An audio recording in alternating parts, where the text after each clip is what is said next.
Welcome to Podtendo, a Nintendo podcast, where they analyze, reminisce, and replay the glory of old Nintendo games.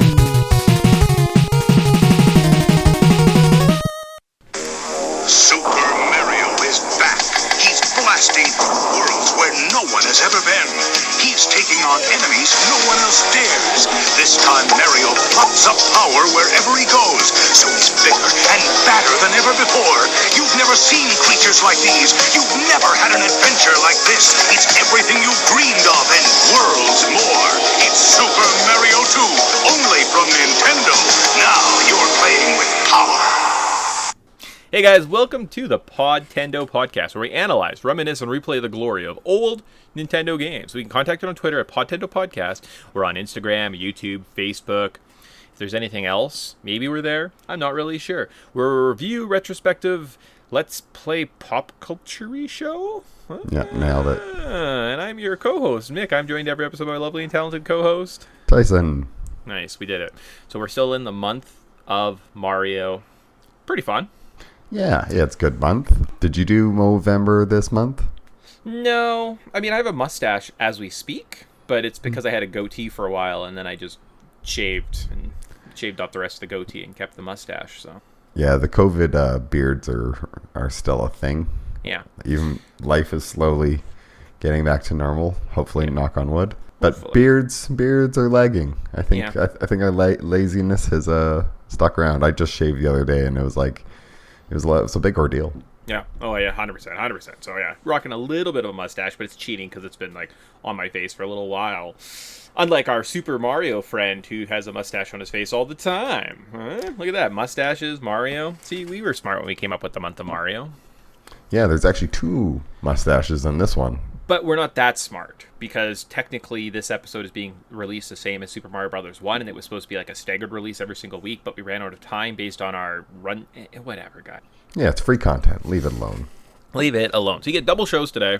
It's pretty exciting, unless you were following on YouTube, and then I did an early release of Super Mario Bros. 1, so if you really wanted to listen a week ago, it could have been on YouTube listing. No one ever listens to YouTube, so...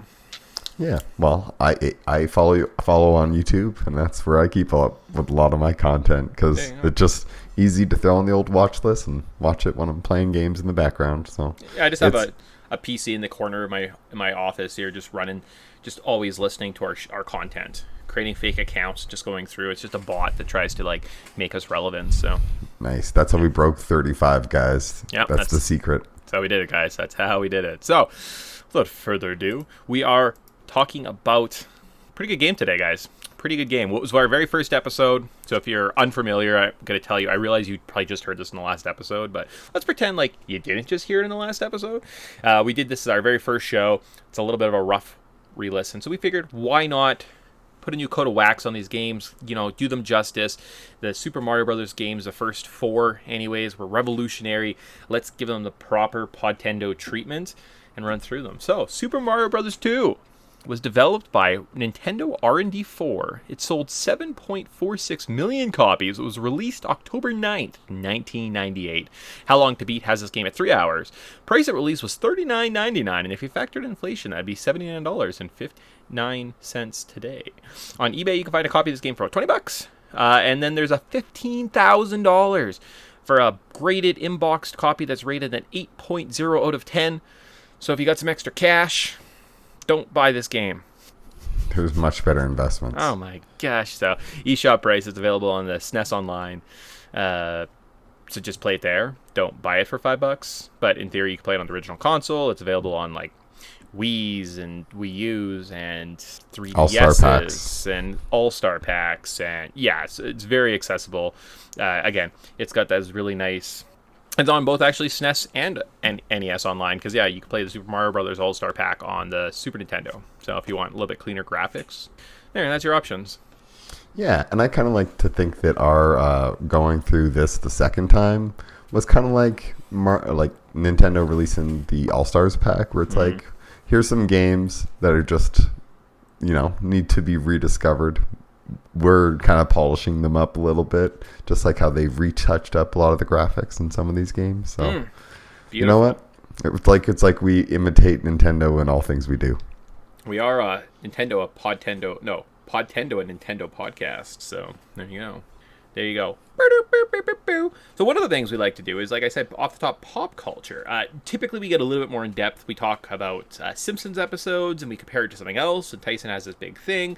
But we're going to try and speed up our patented Wayback Machine just a little bit. We're going to look at what the pop culture landscape looked like when this game came out, and kind of go from there. So we got October 9th, 1988 dialed into the Wayback Machine. We're going to hit that, and we're going to look at what type of TV shows could we be watching. Right now, it's The Wonder Years, The Facts of Life, Who's the Boss, Roseanne, A Pup Named Scooby-Doo, Count Duckula, Dino Riders, and Garfield and Friends. Interesting TV shows. This is very 80s. There's a lot of, like, The Wonder Years has that great voiceover. By Rob Stern. Is that right? Sure. I never knew what Tyson was talking about. Whatever. You guys all know. But A Pup Named Scooby-Doo, Scooby-Doo franchise is something maybe we'll need to touch on in a future episode, but this is maybe not one of their strongest outings. Yeah, I can see that. How about movies? Maybe you're like, I didn't have a TV in 1988. I only watched things at the Silva screen, the Real House. That's right, the Real House. Top movies released in October of 1988 were Halloween 4, The Return of Michael Myers, Alien Nation, and Mystic Pizza. What? We can usually be like, oh yeah, that movie and that movie and that movie. It's like Mystic Pizza. I didn't look into it more than just it was called Mystic Pizza, so there you go. Yeah. And Halloween 4. I wonder, another reboot of the franchise or return to the franchise? Yeah, I think it was a return to the franchise because 3 was about the masks, so there you go. How about top video games released? Maybe in the whole year, maybe just this month, I don't know, hold me to it. We got Altered Beast for the Genesis, Ghouls and Ghosts, Boo. Double Dragon 2, Dragon Quest 3, and Super Contra. Ooh, Dragon Quest 3 though. And Super Contra. That's like some of the most landmarks of the franchise. Super C. It's not bad. Yeah. Yep. And Double Dragon 2 is, I think, the one that I played the most. Okay. But and maybe the movie took a lot of inspirations from, I think. That would be a whole other. At some point, we will do a Double Dragons 1 and 2 retrospective show, and we will watch the movie, but it's been a while. Yeah, we'll wait on that. Yeah. I'm not rushed. All right, perfect. And then how about finally the top 3 songs according to the Billboard charts that were around in this October of 1988. We've got number 3, Love Bites by Def Leppard.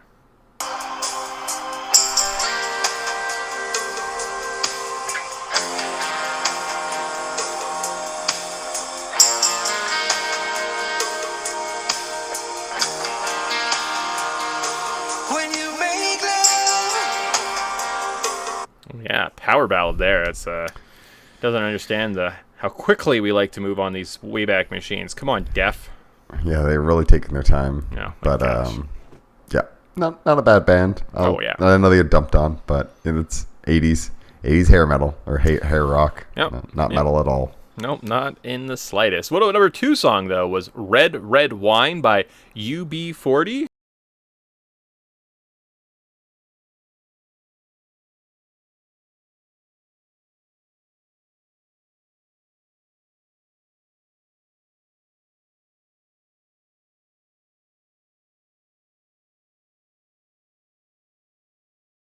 Sure, I've never heard that song before, so.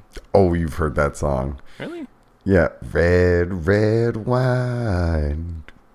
Oh, yeah, that's right. It needs the hook. There you go. All right. Yeah. All right. You hear it in a grocery store, or if you're ever traveling to the Caribbean in a movie. Yeah, fair enough. All right. Yeah, that's a good point. Oh, yeah, I forgot all those times I've done that. And then number 1 song is A Groovy Kind of Love by Phil Collins. Wouldn't you agree, baby, you and me got a groovy kind of love. Anytime you want to, you can turn me on. Wow, the songs here make me kind of make me a little bit sleepy, like almost like I'm gonna go to sleep. And I hate going to sleep because sometimes you go on crazy adventures in your dreams. It's awful. Yeah. Like listening to Phil Collins kind of makes you feel like you're in a dream, but like not a interesting dream, just kind of like a dream where like you're stuck in a chair watching some paint dry. I want to pick up radishes and throw them at little guys wearing masks. It's the worst. Yeah, oh my gosh. A little bit. Oh my gosh. So that was a pop culture landscape. So if you're a little bit older, you're alive for those times. Or if you're younger and you're just getting into these games, you'd be like, oh, that's interesting. That's kind of what the world looked like when this game came out. So now that you know, let's look at the development details and just figure out. I mean, if you listened like maybe an hour ago and you're listening to these sequentially, you would be asking questions like, what happened to the lost levels and what is Mario 2? So now we're going to answer that question. So sorry for the hour delay, but it was worth it. So they wanted to add vertical ascensions to the Mario series, where you could stack items to help you climb and even throw your friends that you were playing with to help you ascend. However, this gimmick wasn't enough to get us interesting gameplay. Mario 2 was released in Japan, so that's the Lost Levels. As we know, the Lost Levels. But the hardcore arcade style didn't make it to North American consoles. An early prototype with vertical scrolling was developed by Tanabe. This game only featured vertical sections. Miyamoto added the horizontal scrolling to make it more Mario-like. The prototype was too sophisticated for the current hardware, so they moved on from the idea. Tanabe suspended development until he was approached by Fuji TV to create a game for one of their upcoming events, Yumi Koji Doki Doki Panic, the festival. Yumi Komi's mascots became the game's protagonist, a family of 4. The game was not complete until the players completed the game with all 4 characters.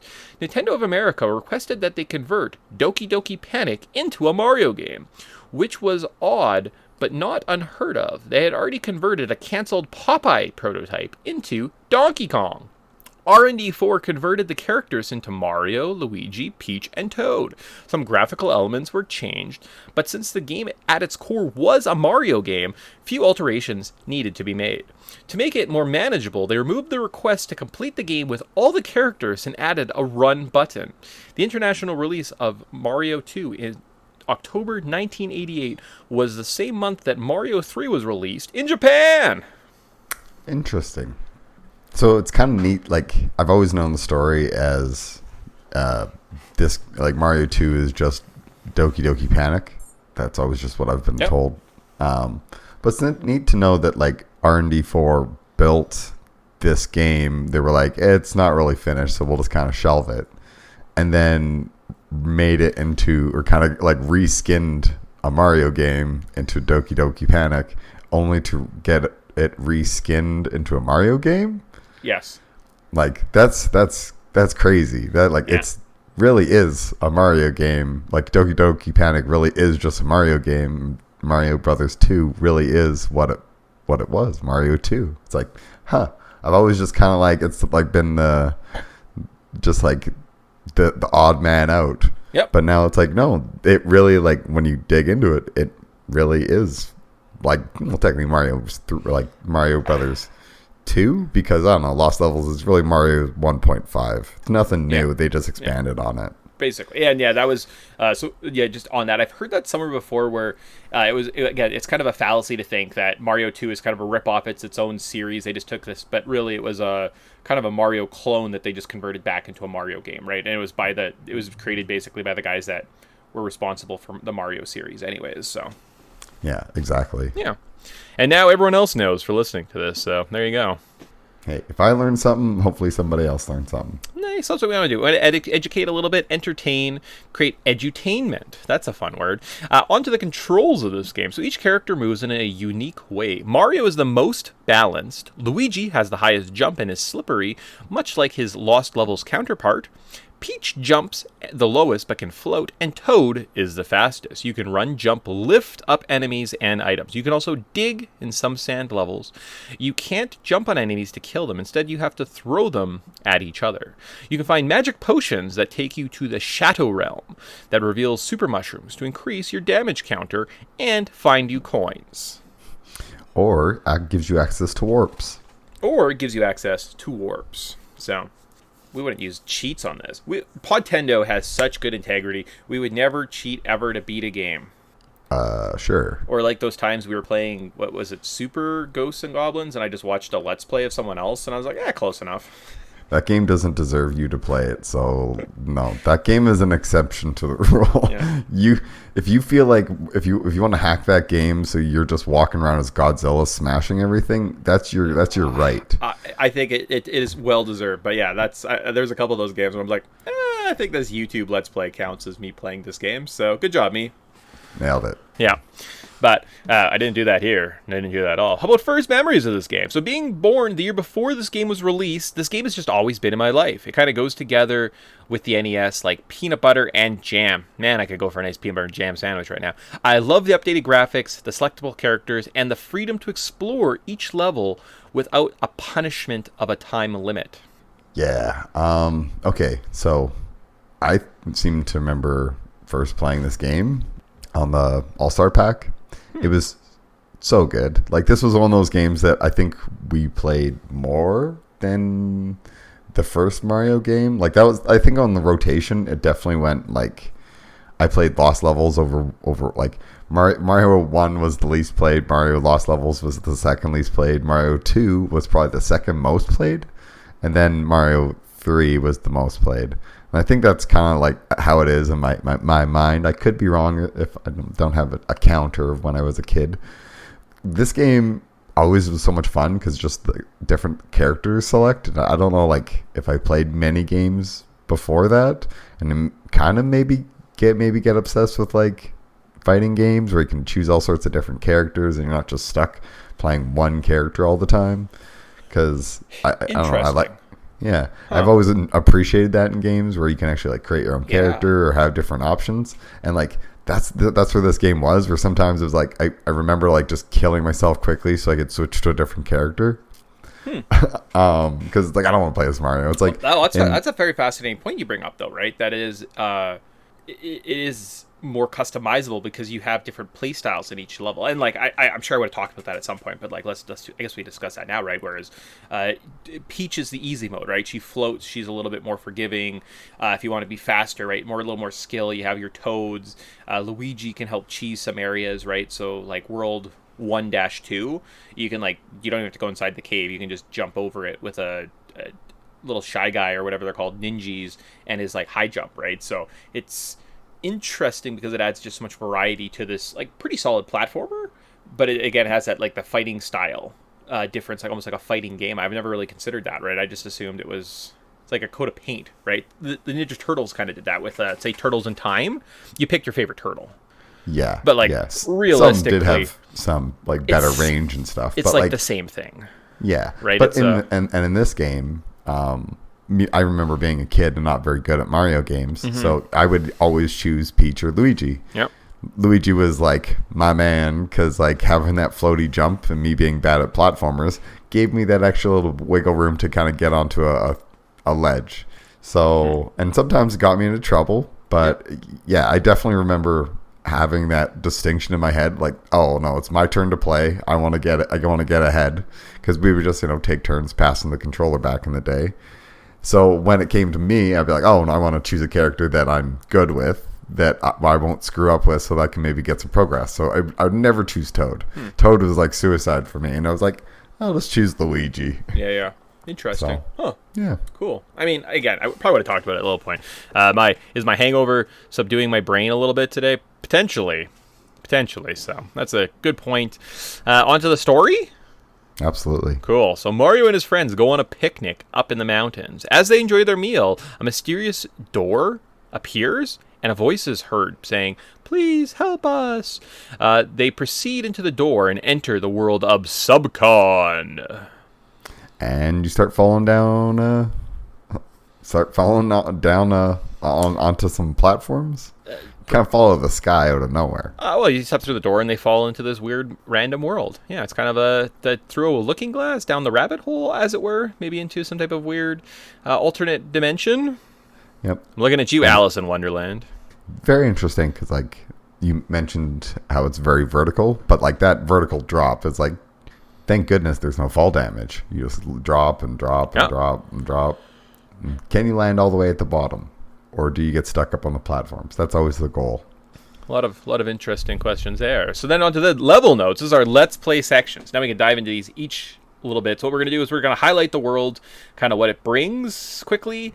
I think there's 7 worlds, and then just kind of talk about what's our favorite parts, maybe our favorite area, our favorite moment, and then our least favorite section. I think we're going to kind of repeat this process. We did it in the last episode, so we're going to kind of just repeat it. These ones are a little bit more varied than Mario 1, so we have maybe a little bit more to say, which is exciting stuff. Literally what my note said. I just was going off the top of my head. Cool. Good job, me. World 1, grass/mountain area.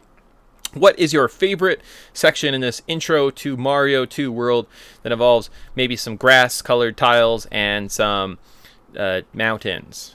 I think it's just the first level. Like, it's so cool because, like, there's different pipes to kind of go down and kind of get used to that. You come across the first potion to go into the Shadow Realm.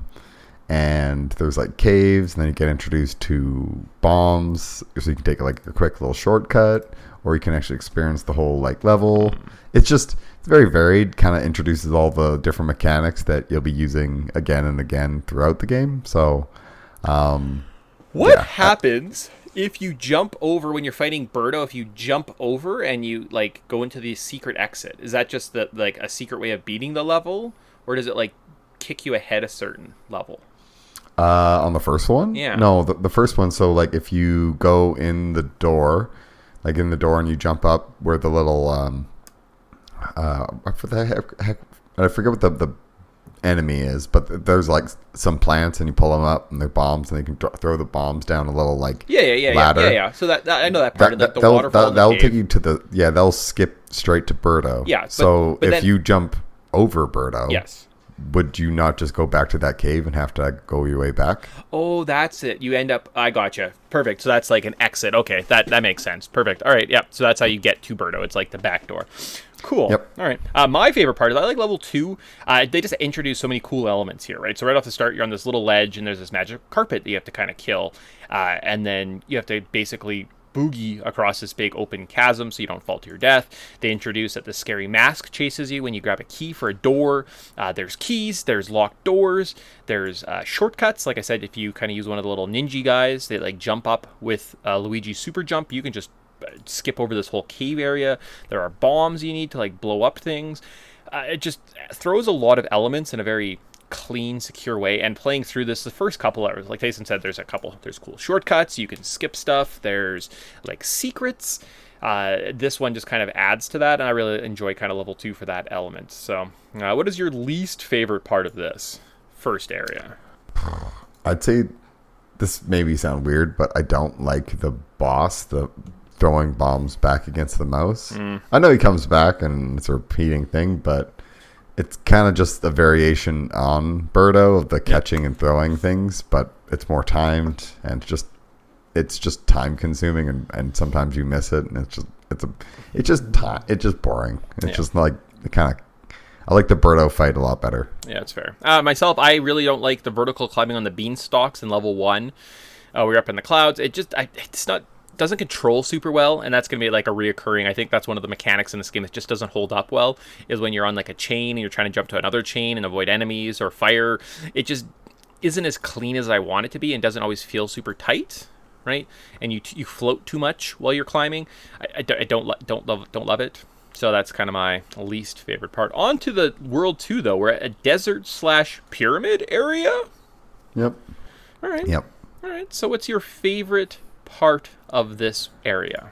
I think there's something very satisfying about digging. It's kind of like you're in a mini game of Dig Dug or something. Right. You're just like tossing dirt. There's something very satisfying about digging down. Like I was kind of like, one of my favorite levels from Mario World was the smashing all the blocks. Like there's the one level with all the blocks where you can you have to work your way down them by just either like spin jumping or See, that's one of my favorite levels, because I at least just try to bounce on every single one just perfectly, just break it. Just something so satisfying about that. So I get the same kind of really enjoyment about digging up stuff not getting dirty. All right, nice. Well, but spoilers. My least favorite part is probably the digging sections, just because they are very stressful. You can't really kill the enemies. It's just management, right? It's just stressful. You're trying to dig down. These little shy guys fall after you. You have to kind of like grab them, throw them back up to a different level to try and like impede their process, make your way back down.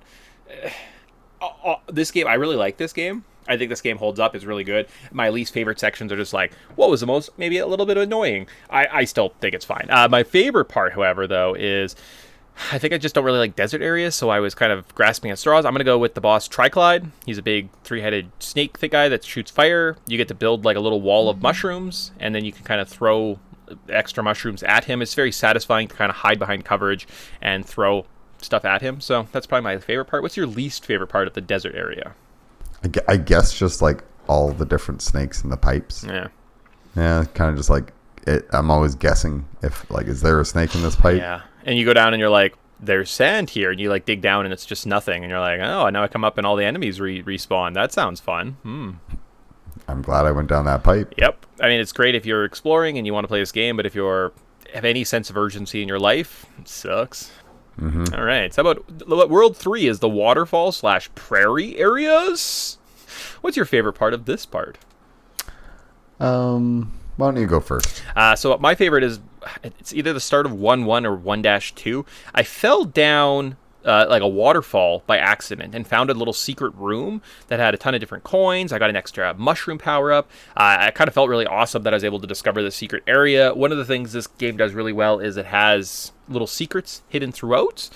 I wish they would have incorporated that more maybe into the gameplay or like some type of reward system, right? But I really just enjoyed, and it's very satisfying to like go down there and like, I'm like, oh, look at that, I got all these coins, and now I can play a little slot game, right, and try and get some lives or something. So I thought that was kind of fun. Yeah, I guess my favorite is kind of just how, I don't know, I don't really kind of have anything that really stands out in this one.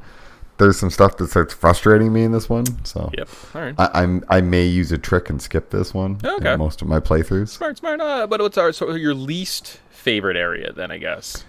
The vertical climbing with little shock guys going around the stuff just seems to go on forever. Oh, gotcha. Yeah. Myself, tough platforming on logs, right? Sometimes there's a lag on the logs, so as you're going across, like you're trying to make time, and then for some reason the next log you're supposed to jump on doesn't spawn, and you're halfway down the waterfall, and then it spawns, but you can't jump up, and you just die, and I'm like, sucks. Stupid old systems. On to World 4, though. Ice areas. Ooh. So, what's your favorite part of the ice area? Just the snowman guys. They're adorable. Little guys. Oh, yeah. Little, like, fluff ball guys. Yeah, they're pretty cute. Yeah. Or maybe even the shy guys riding the cannons. I just think it's kind of hilarious. Yeah. And then you like to throw them, then you ride the cannon. Makes you feel like, now I know why you're riding this cannon. It's a lot of fun.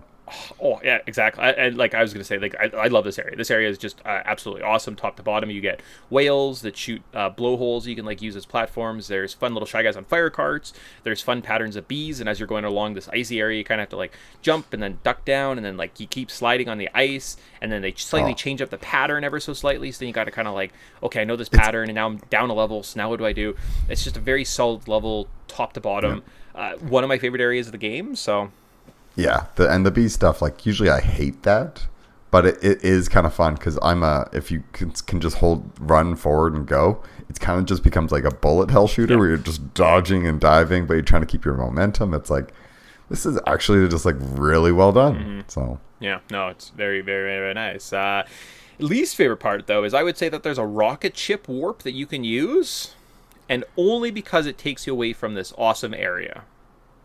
I do like the rocket ship. I think it's cute, but it's kind of goofy. Like the mixing up of the different styles of warps in this game is interesting, but it could be probably very confusing if you're a kid. Yeah, so the first warp, World 1-3, if you take your magic potion to the castle door, throw it down, there's a little pipe you can jump into it. It warps you to World 4, is that correct?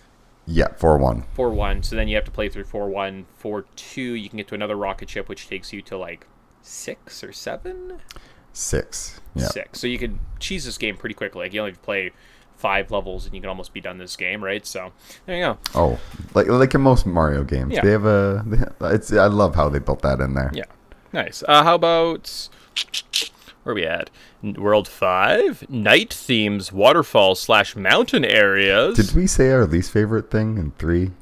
Or no, our least favorite thing in 4? Yeah, I said the rocket ship. Oh, maybe you didn't say it. What was your least favorite thing?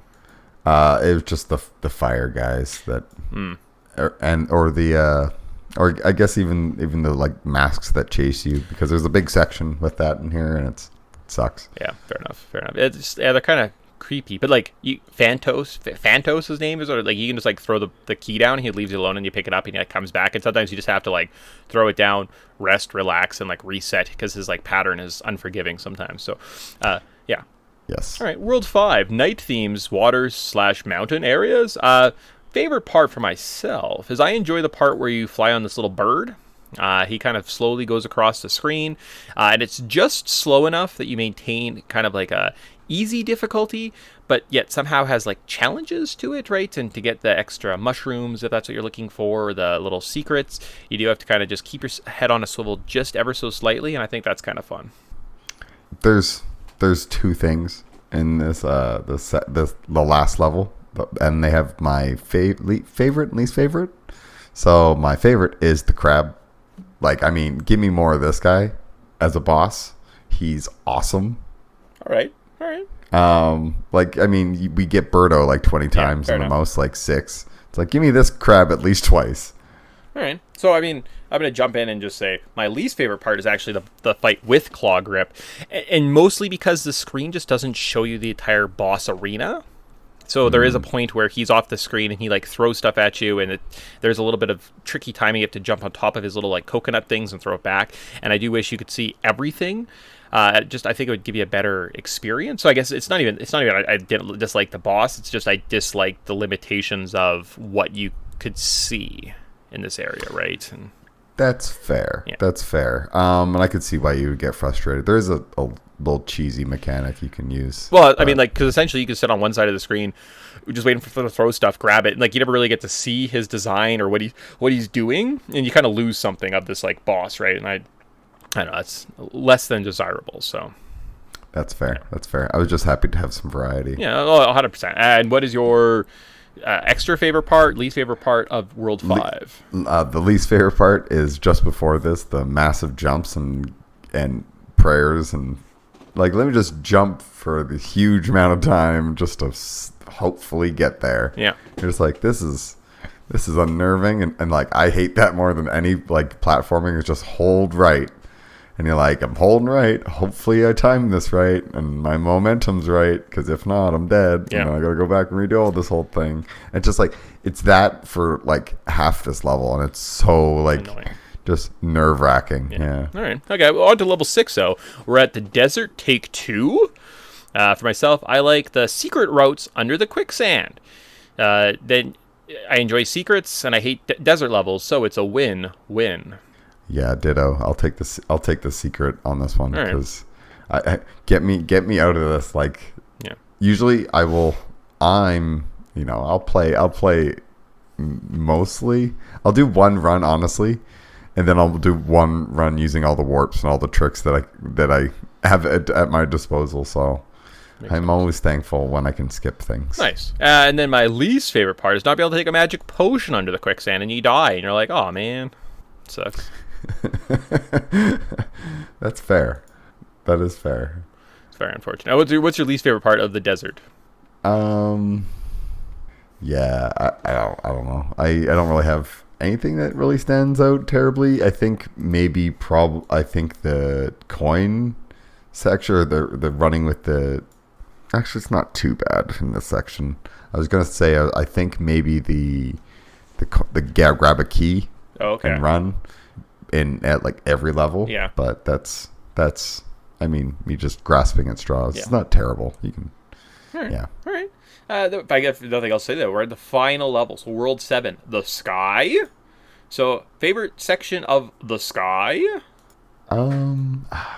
Battling Wart. All right. Is like he's pretty awesome, to be honest. All right.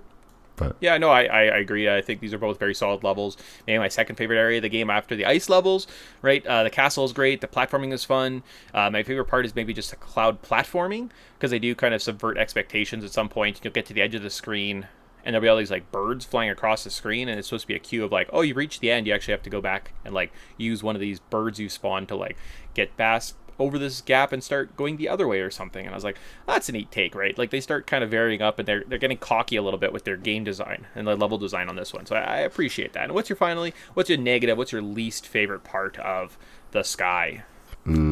I mean, I suck at jumping on things and movement in games, so this really tests my skills. And I mean, I struggle with a lot of platforming, but yeah, I have to say kind of the platforming just section. It starts getting like just kind of ridiculous for ridiculous sake, and I don't like holding forward and jumping as it is, but this is kind of like just making all sorts of blind jumps that you're like, how are you supposed to figure this out as a kid unless you just like can't come here with a million lives? Yeah, that's true.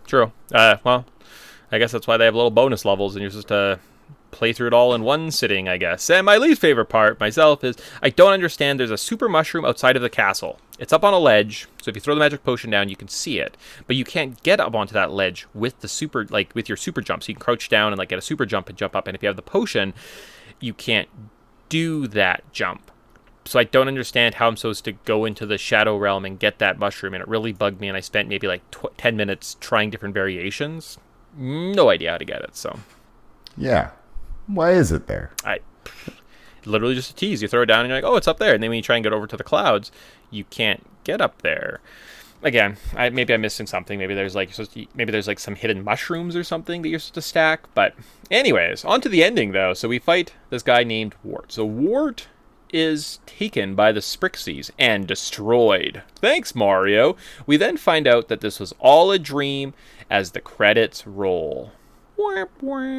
Yeah, that ending. Ugh. Yeah. But you know, it's a video game. Like, do I really care that Mario saves Princess Peach? Like, not really. It's more about just the gameplay. 100%, yes. So yeah, no. I mean, I guess one of the things we could have talked about, and maybe never mind. But we could have talked maybe a little bit more about like the bosses, because there was some interesting bosses. There was a mouse. There was like Triclide we talked about. There was a Claw Grip, which was like a crab who threw something at you. Wart is a big Fry guy. He's a big fire guy that you have to throw mushrooms at, and then he like breaks into little parts, and you have to destroy each of them.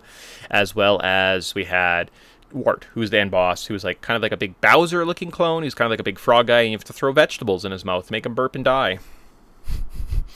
Yeah,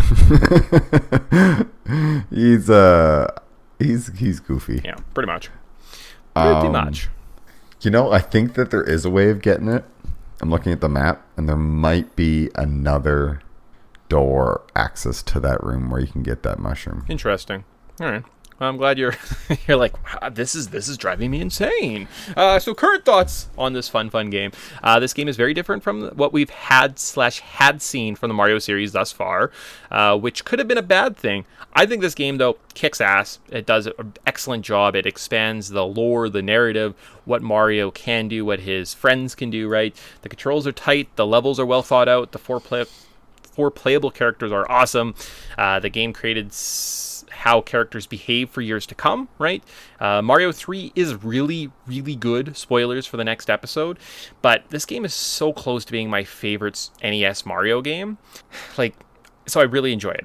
It's a good experience, top to bottom. I never regret going and playing this game. So this one, yeah. I can't say enough good things about this game. Like, I'm not strong at platforming, but that's why I love this game, and it gives me the option to give me someone like Peach who can hover and kind of like float my jumps on really, really tricky sections, or if I need to like make huge leaps of faith, I'm like, I get my boy Luigi, because even if I overshoot it, I can sort of like wiggle it way back. Like, every character kind of has like their own feel to it.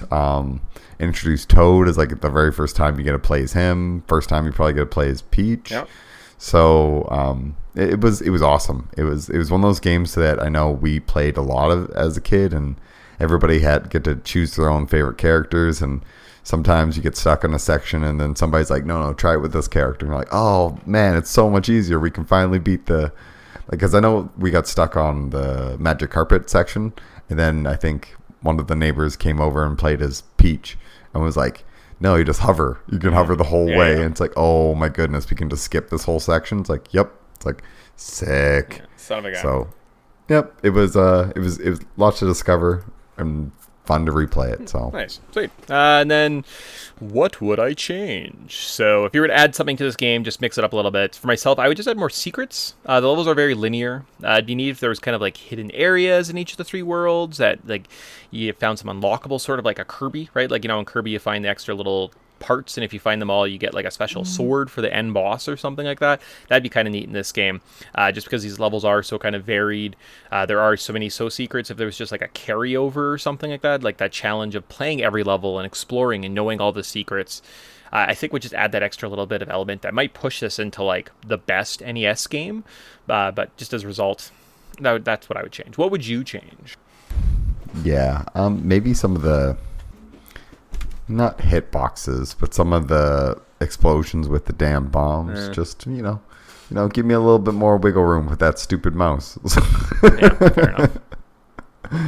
But no, other than that, it's like it's really solid. I think that maybe the only thing to change would be if you could regenerate the potions by going in and out of doors or some sort of combination, so that you could get your exploits and maybe like always have full health if you're struggling. Oh yeah, I see. But- Yeah, that would work. Yeah, for sure. Nice, cool. And then finally, are you buying it? And we are done because we're not doing our cultural significance on this episode. If we have time, I might put together one for like the end of Super Mario World, which will be our last Mario month podcast of the month. We'll see. But anyways, and are you buying it? So Wart is a dream monster. He appears in this game as well as Link's Awakening. Spoilers: that game is also a dream. Ooh, is Wart Freddy Krueger in the Nintendo world? Could be. Bring me back more Wart. I want to see him. There you go. I want a game of Wart. A game of him invading like Nintendo characters. He can go into Samus's like dreams. Oh yeah, or like Kirby. Kirby lives in Dream World, right? At one point, so like he could show up there. Yep. Yep. All right. And I'm sure you could go into like Pikachu's dream or something. We need mix Wart and in the- Smash. Confirmed. Boom. Boom. Yep. Nintendo's marketing 2022. Nice. Sweet. Okay, so with that, I think that's all we got for this episode. So it's double shots. A lot of Podtendo this week, and see you guys in another week for another show, and we'll just keep rolling on the month of Mario. Did we miss anything? I think I'm going to say James Bond until the end of the year, but that's about it. Sweet. Have a good one, everybody. Okay, bye.